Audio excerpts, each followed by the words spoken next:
There is a number that FIFA did not put in its promotional materials.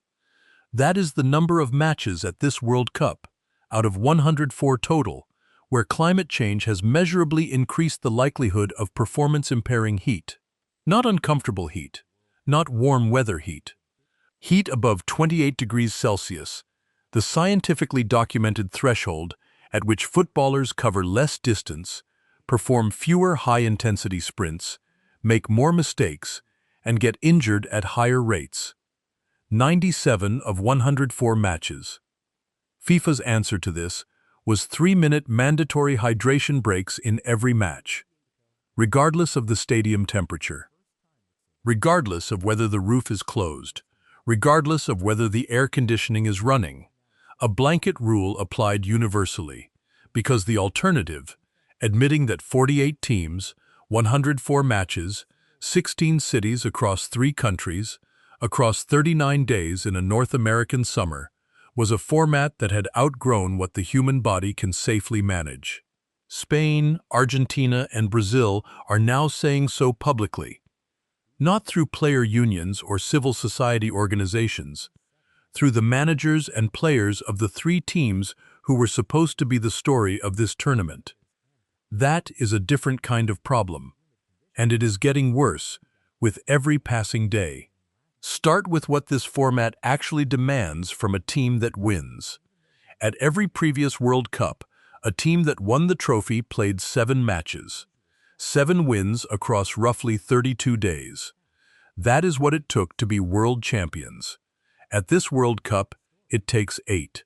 1 extra match, not because the football required it, but because 16 additional teams needed somewhere to go. The 48-team expansion that FIFA introduced as the most inclusive in the competition's history means that every team playing from the round of 32 onward faces a road to the final that no world champion in history has ever had to travel. And for Spain, Argentina, and Brazil, the 3 teams carrying the heaviest expectations into this tournament, that extra match arrives at the end of a club season that itself had already pushed players past the boundaries of what recovery science says is safe. Brazil arrived at this World Cup without Estevão, their 17-year-old forward who pulled up against Manchester United in April with a hamstring injury and left the pitch in tears. Without Rodrigo, who tore his ACL and meniscus at Real Madrid in March and is out for the rest of 2026. Both players injured in the brutal final weeks of a club season with no meaningful recovery period between its end and the World Cup's beginning. Carlo Ancelotti arrived in North America managing a squad of winger-shaped holes, forced to turn to a 34-year-old Neymar, himself carrying a calf injury through the opening weeks, just to field a coherent attacking line.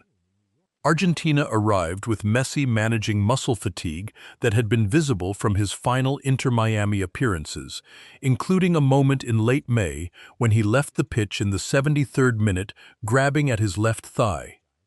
His club released a statement describing it as muscle fatigue.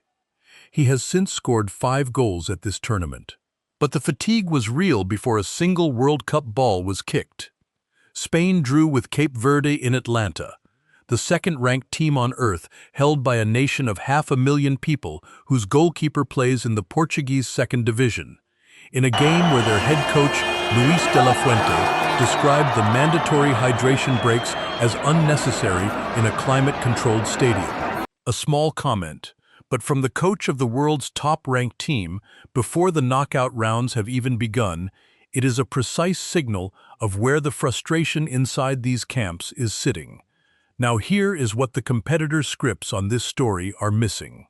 They are framing this as a scheduling complaint, as coaches moaning about heat in the way coaches always moan about something, as the kind of friction that every major tournament produces and that resolves itself once the matches start.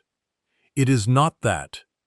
What Spain's coach, Brazil's injury list, and Argentina's fitness management all point to is the same structural problem that FIFA, the Global Players Union, and the Professional Footballers Association had documented and formally submitted to FIFA long before this tournament began.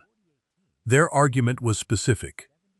Many of the players competing at this World Cup went from a long club season in Europe into a Club World Cup in the same North American venues just 12 months earlier, into national team qualification, into this tournament, with what one union submission described as almost no real off period to recover. The expanded World Cup adds one more match for any team that wins. But it adds that match to a calendar that was already broken before the format was announced. FIFA's answer to the union complaints was the same as its answer to the Heat: a protocol, a framework, a statement of commitment. What it was not was a structural solution. Here is what the data says about what comes next. Climate Central's analysis found that 97 of 104 World Cup matches face increased likelihood of performance-impairing heat due to climate change, and that the match with the single highest risk of dangerous conditions is the June 26 fixture in Guadalajara between Uruguay and Spain, where there is a 70% chance of performance-impairing heat, 37 percentage points higher than it would have been without climate change. Spain versus Uruguay. In Guadalajara, with the group stage still running, before a single knockout match has been played. If Spain win that match and advance, they will carry the accumulated fatigue of that afternoon into a round of 32, then a round of 16, then a quarterfinal. If Argentina advance as expected from Group J, and they already have, after beating Algeria 3-0 and Austria 2-0, they will face the same accumulation. If Brazil come through Group C against Scotland and advance, they have already beaten Haiti 3-0 after drawing 1-1 with Morocco. Their squad, already depleted before the first whistle was blown, will be managing that depletion across 8 matches instead of 7. The scientific literature on this is not disputed. Players cover measurably less distance above 28 degrees. High-intensity sprint counts drop. Decision-making slows. The matches most affected are the late ones, the quarterfinals and semifinals where the tournament is actually decided, because fatigue is cumulative. The first match in heat is manageable. The 6th match in heat, after 35 days of travel across 3 countries, is a different physiological proposition entirely. And here is the thing FIFA will not say. The 3-minute hydration break was not designed to solve the heat problem. It was designed to be seen to address the heat problem. A visible, filmable, broadcastable moment of care for player welfare that FIFA could point to when the union submissions arrived and the researchers published their findings. As one climate researcher put it, scheduling matches outside the hottest hours of the day is a sensible start. But as temperatures continue to rise, timing alone may no longer be enough. The hydration break is timing plus a pause. It is not a structural response to what 97 of 104 matches facing performance-impairing heat actually requires. What it actually requires is a different format, fewer teams, a different calendar. A tournament that does not ask the world's best players to play 8 matches across 39 days in North American summer heat following the longest club season in the sport's history. FIFA will not say that, because that format generates $8.9 billion. Because 48 teams means more federations voting for the president who expanded the tournament. Because the commercial architecture of this World Cup was designed around revenue and the fatigue accumulating in the legs of Spain's squad and Brazil's depleted wingers and Argentina's 38-year-old captain is the cost of that design. Paid not by FIFA, but by the players. Spain, Argentina, and Brazil are not pushing back against a referee decision or a missed penalty.